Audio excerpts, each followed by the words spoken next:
Sorprendió al mundo la guerra árabe-israelí. Hamás, con 5.000 misiles, ataca a Israel y la respuesta a Israel es devastadora.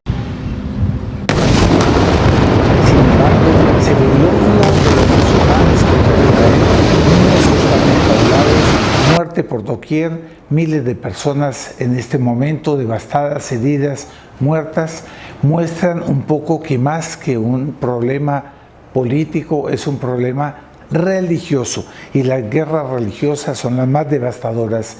Quédese aquí porque vamos a analizar en profundidad cuáles son las verdaderas causas de esta guerra, al parecer de este canal de pensamiento católico. También veremos la situación de Colombia con la amenaza de una reforma agraria expropiatoria que repartirá las tierras útiles para la agricultura, y con eso vendrá la desestabilización y la ruina. Pero por otro lado, las evidencias de los delitos perpetrados por Petro en las elecciones pasadas ya de hecho lo constituyen como un presidente destituido por el artículo 109 de la Constitución. La Comisión de Acusaciones del Congreso hará gala del Estado de Derecho y aplicará esa destitución. Bienvenidos a esta nueva emisión de 7 días en revista con lo mejor de los acontecimientos de esta semana. Es muy importante, quédese porque haremos una relación de lo que sucede en Israel con esa guerra religiosa y con el sínodo. ¿No será que la balanza de Dios está tomando cuenta del mundo? El día 13 de octubre se cumplirán 106 años de las apariciones, de la última aparición de Fátima. Lo invitamos a usted a que venga a unirse a un rosario en la sede institucional del Centro Cultural Cruzada a las 7 de la noche. En esa ocasión rezaremos para que Colombia sea preservada del comunismo y Nuestra Señora nos mantenga como una gran nación católica.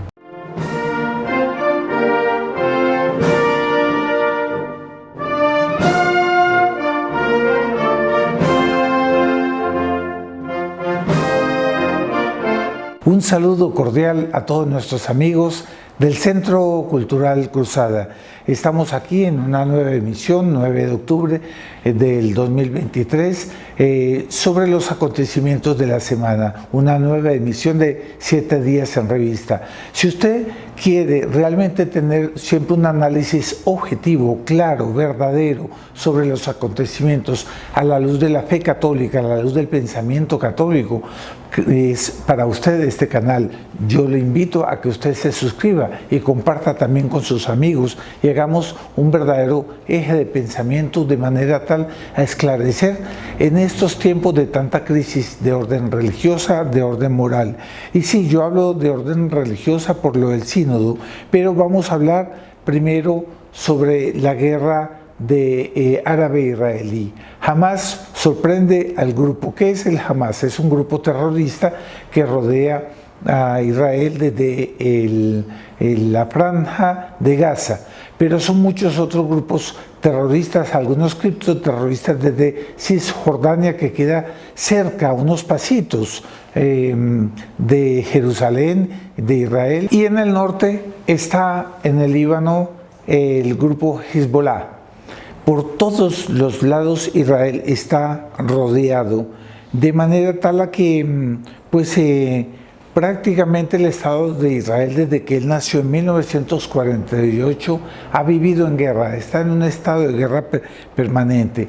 El Estado de Israel, para los que no saben, fue conformado en la posguerra en base a una resolución, un plan que no se llevó a efecto por la ONU en 1947, por la cual se pretendía que los judíos se asentasen en los territorios palestinos, en lo que es la Tierra Santa, Jerusalén, todo eso.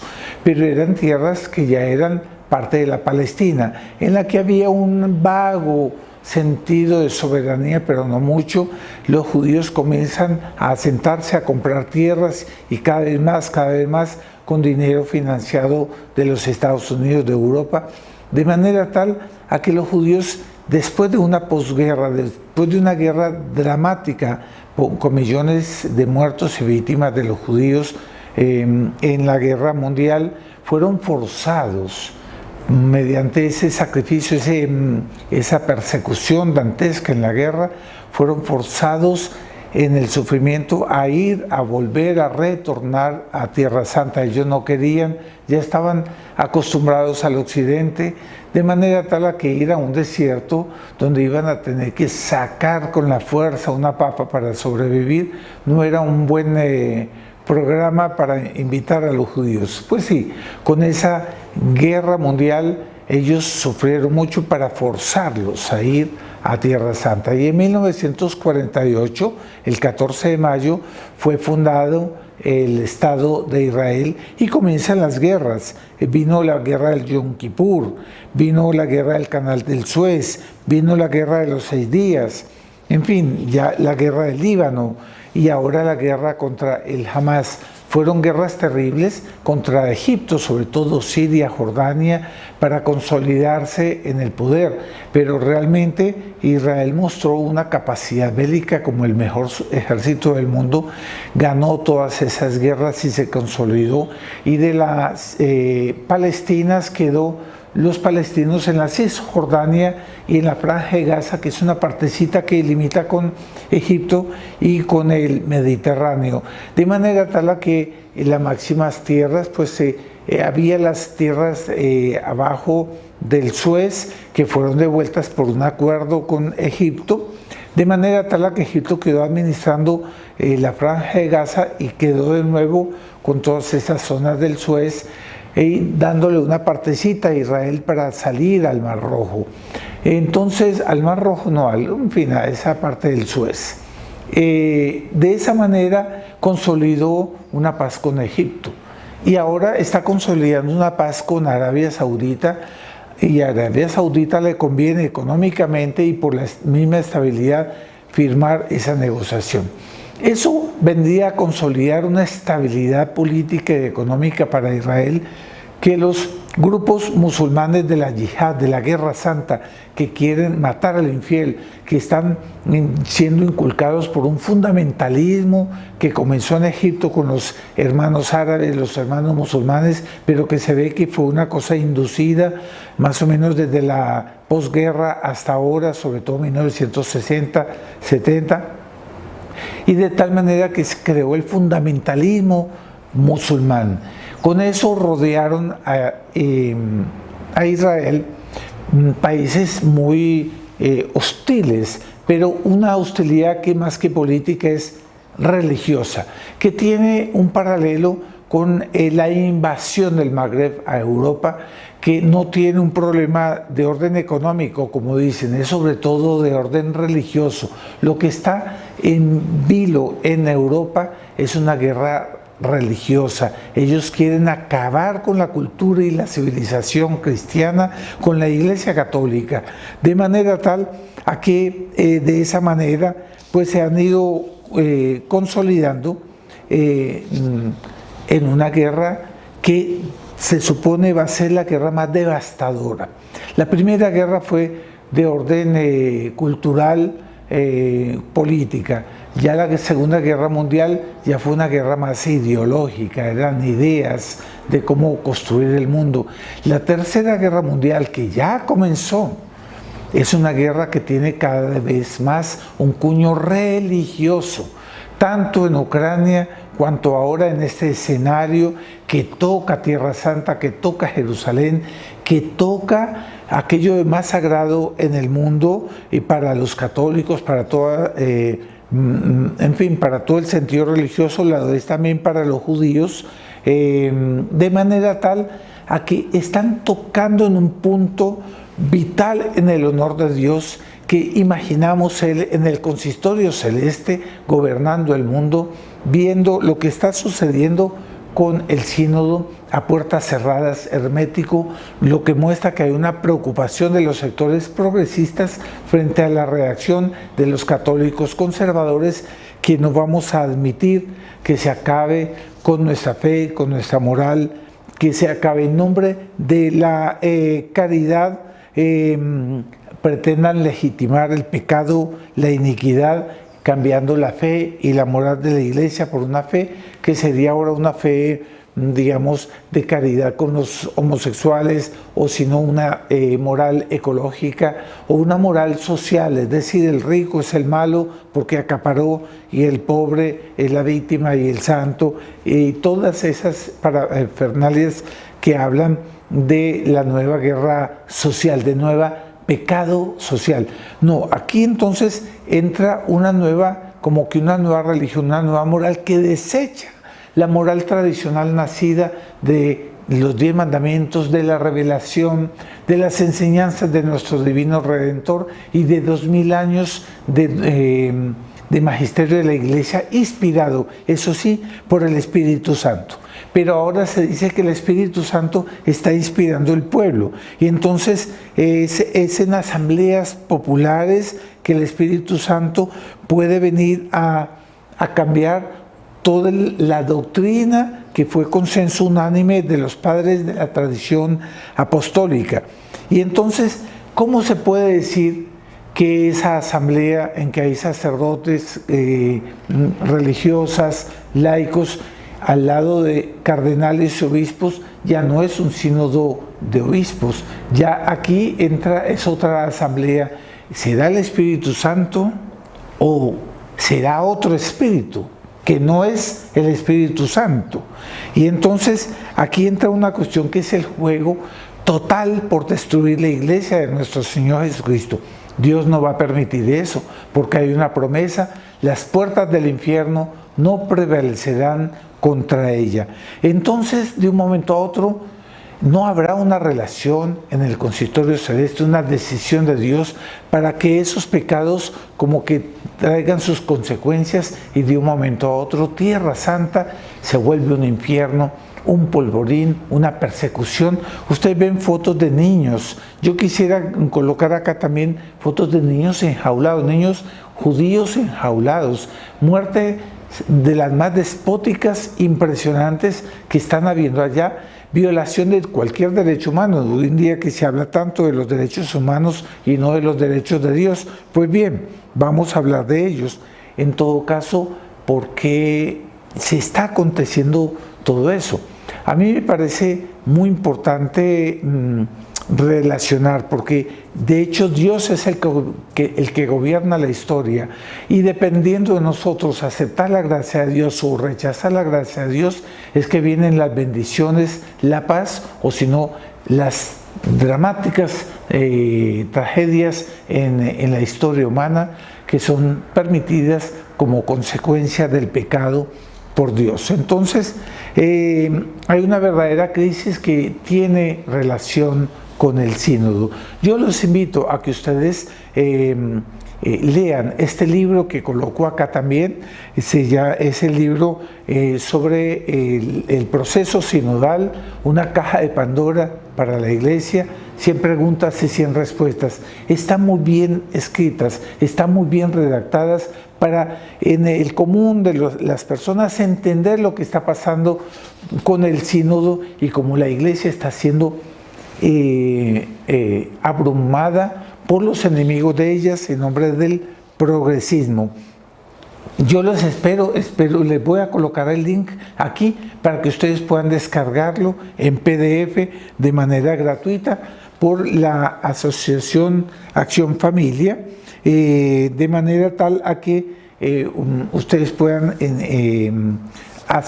conocer una versión idónea de todo lo que está aconteciendo. Yo creo que lo que está aconteciendo es algo muy parecido a la guerra del Armagedón. Se dice que el Armagedón será la última guerra del fin del mundo, en que el bien y el mal se chocarán en la mayor guerra de toda la historia.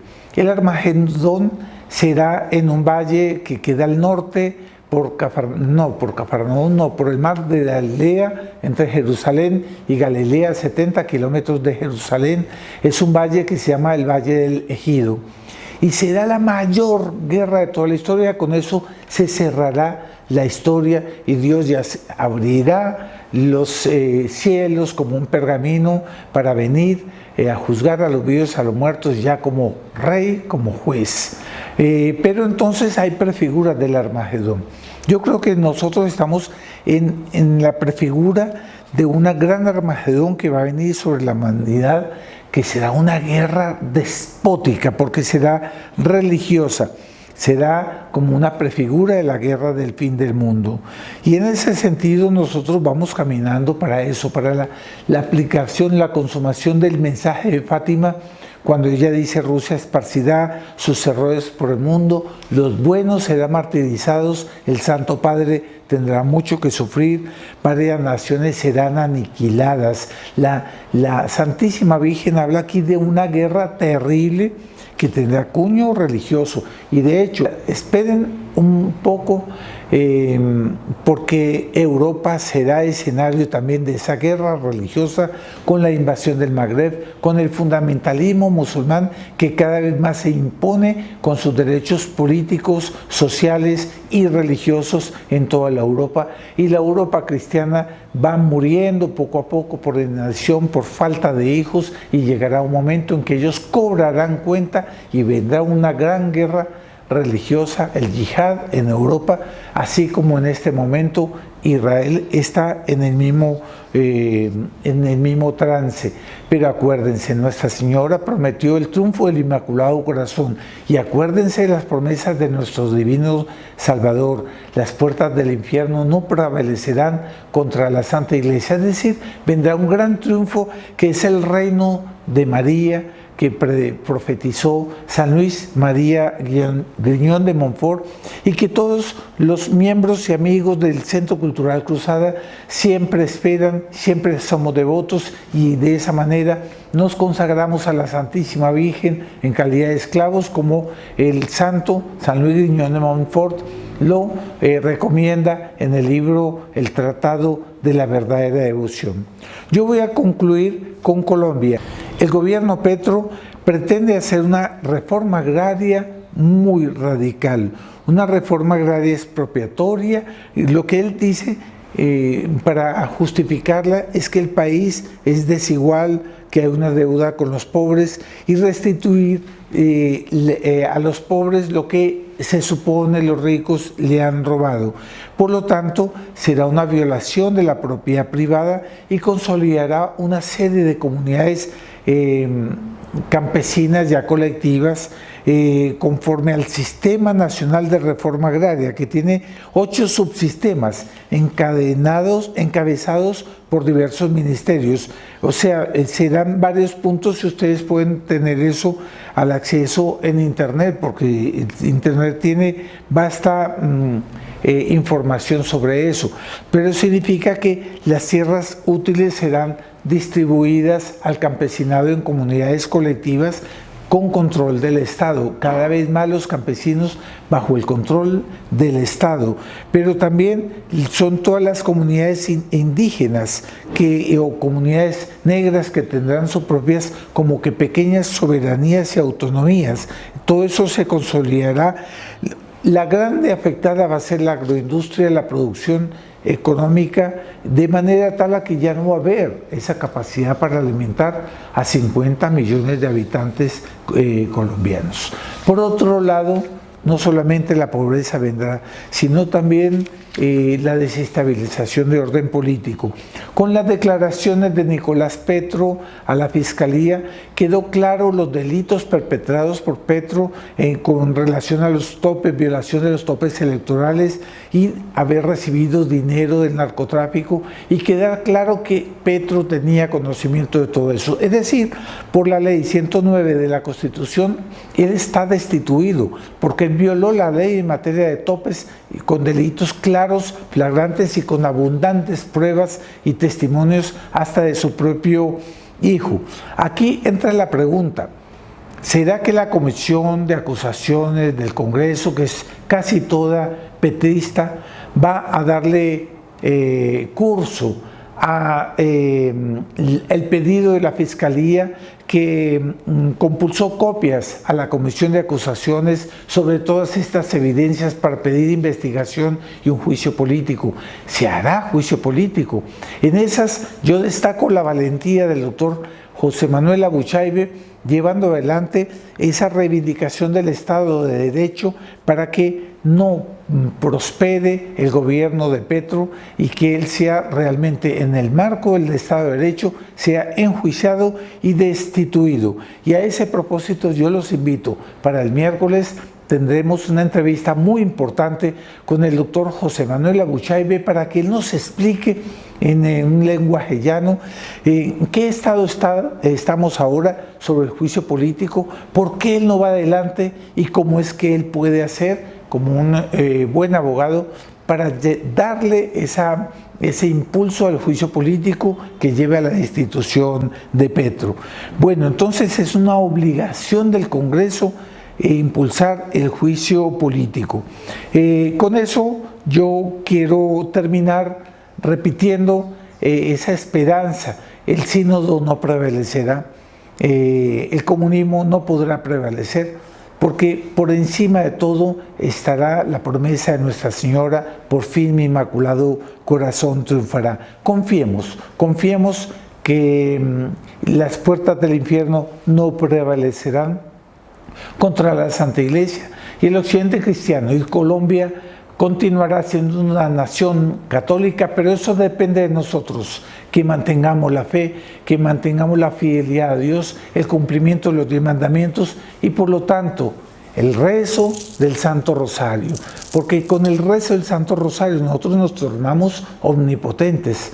Por la omnipotencia suplicante podemos lograr todo y por lo tanto Colombia católica se salvará por medio del rosario público por Colombia, que cada vez se impone más en todo el país. Y recuerde la invitación que le hacemos para el próximo 13 de octubre, creo que cae viernes, para que estemos todos juntos en un gran evento de recitación del rosario y para que recordemos la actualidad del mensaje de Fátima y su relación con la historia política y religiosa de Colombia. 7 de la noche, aquí dejaré el link y la invitación para que usted pueda venir, será cordialmente bienvenido. Muchas gracias por su audiencia. Lo esperamos el próximo lunes en una nueva emisión de 7 días en revista. Si le gustó, comparta. Vamos juntos todos a salvar a Colombia, vamos todos juntos a salvar la Santa Madre Iglesia con un acto de fidelidad al papado, pero una reivindicación de que el magisterio tradicional de la Iglesia, el magisterio dogmático, no se toca, no se puede tocar. ¿Por qué? Porque si usted lo toca, si alguien lo toca, simple y sencillamente es otra iglesia, ya no es la Iglesia católica. Sigamos siendo católicos, apostólicos, romanos. Denle un me gusta también si le gustó y suscríbase si no lo ha hecho hasta ahora. Muchas gracias.